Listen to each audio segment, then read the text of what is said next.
Hello everyone and welcome back to another how-to tutorial. In this video I will show you how to stop Netflix from sending you emails and notifications.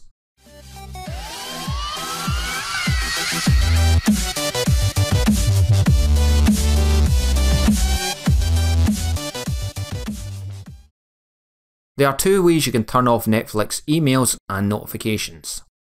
To turn off the first, open Netflix on their website.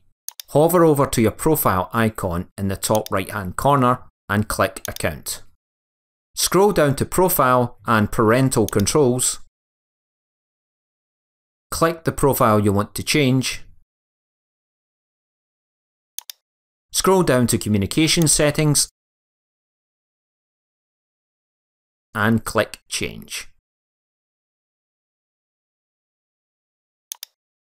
At the bottom of this page, click the checkbox next to Do not send me any emails or text messages to block all emails and texts.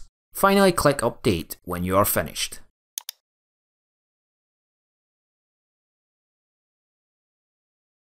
To turn off mobile notifications, open the Netflix app and tap the menu button in the bottom right corner of the screen.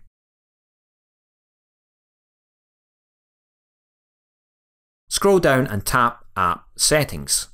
Finally tap the Allow Notification Slider button to off. You have been watching a how-to tutorial from David Reilly. If you like this video, give it a thumbs up and don't forget to hit that subscribe button. To receive notifications about every new video, you can also turn on the notifications bell by clicking or tapping it. You can also leave a comment down below. Your ideas and suggestions are always welcome. Until the next time, take care everyone.